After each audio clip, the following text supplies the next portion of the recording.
what's up guys, it's Toby from the MasterBok Show. What do you say about becoming the most powerful melee characters in the game, decimating evil, becoming the warrior of light, being the good guy, being the hero of Baldur's Gate 3, and dishing out disgusting criticals to all of your enemies? If you're into that, this is actually the build for you. I'm talking about the Paladin, the holy Paladin of vengeance, smiting foes left to right and being one of the most dominant characters in the game. And this is actually the build that I'm running right now in my playthrough with Baldur's Gate 3. So I'm gonna be running you down through all the process from character creation, builds 1 to 5 of Act 1 for you to scale in an additional acts. So if ever you're into it guys, please do tune in, and I'm also going to be showing you gameplay of how this build actually works. I'm actually planning more and more build videos that I'm gonna be sharing with you guys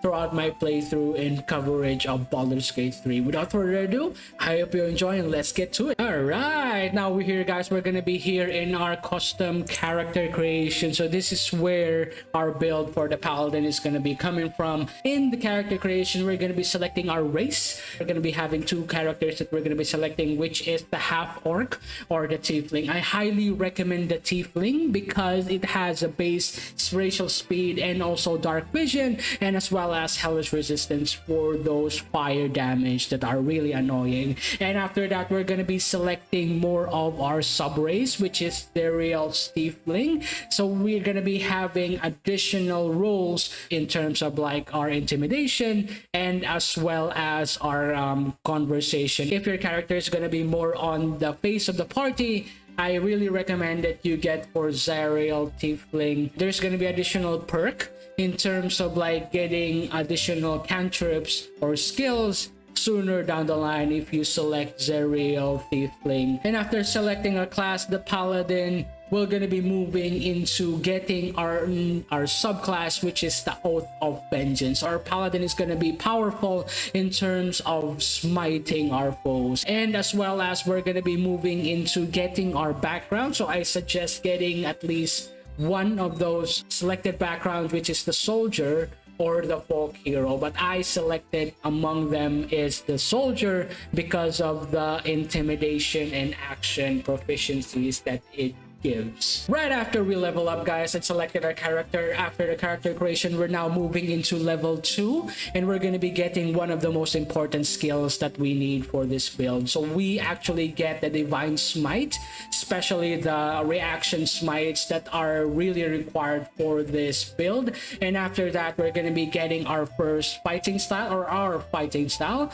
which is going to be, I highly recommend getting the great weapon fighting, which is going to be giving you additional roles in terms of like effectivity of two-handed weapons. And now we're going to be preparing our spells, which is, for me, I always put all of the smites in my prepared spells so that I have all the smites for the equation. And now we're moving into level 3. So level 3, we're going to be getting our first actions, which is the abjure enemy and the vow of enmity, which is going to be really effective with enemies and CCing them and having a chance for becoming the overall tank. And after that, on level 3, we're gonna be getting our first spell from our race, which is from the Zariel Tiefling that we selected on level 1, which is the Legacy of Avernus, the Searing Smite. So this is where, after getting Legacy of Avernus, you can actually work into getting your prepared spell. But I highly recommend getting Bless because it's really nice, and you can actually use it multiple times before you go for a short rest, which is really good. And after that is we're now going to be moving into the level 4. We're going to be getting our first class feature, which is really good for tanking and healing, but the most important thing is the feat. So if ever you want, you can actually change your prepared spell, but the most important is the feat. You can actually go for an ability improvement, which gives you additional 2 points that you can slot in. We're going to be slotting in our strength. We're going to be putting it to 18, and as the face of the party, and as the one that's going to be doing a lot of dialogue, I selected charisma into 16. So that's going to be 18. for strength and 16 for charisma. If ever you're not gonna be going that route yet, I highly recommend another feat for your consideration, which is the Great Weapon Master. So if ever you're going to be going for a Great Weapon Master, whenever you land a critical hit with a melee weapon, you can make another weapon attack as a bonus action for that turn, which is going to be working in tandem for us to attack twice and crit twice in a single turn with our smite. So I highly recommend getting this as soon as possible, especially on your level 4, and you can just get the ability improvement after your next feat. So now we're gonna be moving into where this build actually shines and becomes a monster, because we're now actually gonna be getting extra attack on level 5, making our paladin attack twice. We can actually smite people twice, which is really strong. And after that, we're gonna be unlocking our new set of spells, which is level 2 for our paladin class. But the thing that is one of those really good for the class, the Legacy of Avernus Branding Smite. So this is really good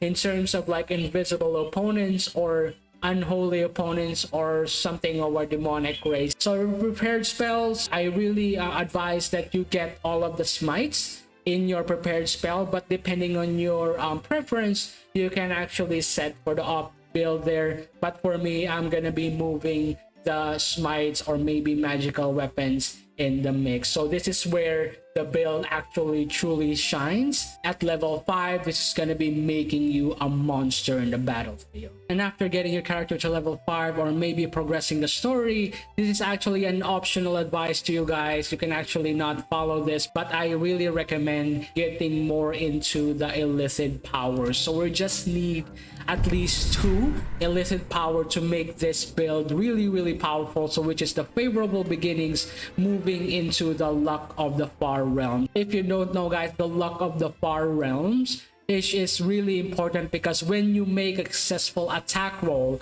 against a foe, you can change his hit into a critical. So you crit whenever you use Luck of the Far Realms 100%, and after that you can actually do an additional crit on top of that crit, which is a crit into a crit. So now, guys, I'm going to be showing you how powerful this build is. So this is Lae'zel. She is one of your companions to be in Baldur's Gate 3, and she is also level 5. We're going to be trying a Smite of Avernus on her and see how powerful this skill really is. We're going to be using Smearing Smite on her, and after that we're going to be proccing Luck of the Realms. So as I mentioned earlier, whenever you try to land a successful attack roll, your attack is going to be guaranteed crit. You're going to be selecting Luck of the Far Realms, and after that you're going to be landing a crit of 20 and 15, and it's going to be proccing your Divine Smite level 2 and level 1. So we're going to be selecting Divine Smite on critical hit level 2. So now you see Lae'zel is dead on a single hit. Balanced. So if ever you guys are asking if this build only procs whenever you smite, you can actually proc even if you don't smite on this hit. As you see, when I hit Shadow Heart with a normal attack, it procs Divine Smite and also crits as well. And there it is. Shadow Heart is dead. She's level 5. This is also really important for you guys. I really recommend for you guys to check the ask boxes for the reaction, so that you don't use your proc smites needlessly, so you don't overkill your opponents and just waste your spell slots for an opponent that is already dead. So this is just gonna be a footage for you guys, for you to observe how powerful this build can be on early stages.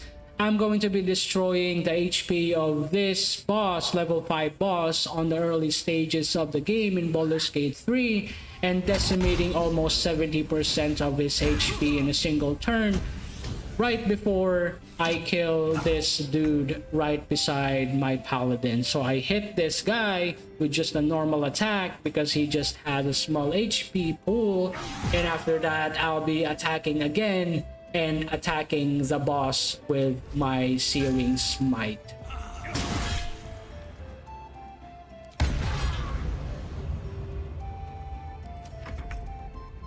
And after that, I'm going to be following up with my rogue and just hitting him from the side, and I'll be building and I'll be showing you guys how powerful this rogue can be in a future video. Stay tuned for that. Time for a new approach. Victory's assured. And now we're just gonna be finishing him off with just a small tap. Now he's dead. And that's it, guys, and I hope you're having a really nice time seeing the build and how powerful it may be. It's going to be scaling up even more on the earlier levels, and you see how powerful it is on the early game. But anyway, guys, I hope you enjoyed the video. If ever you like the video, please comment down below, and a subscribe would be very much appreciated. If not, I hope I can earn your subscription in the future. Keep watching for further build videos that I'm going to be dishing out in a few days. And that's it for me, and I hope to see you soon in the next MasterBok show. Peace out.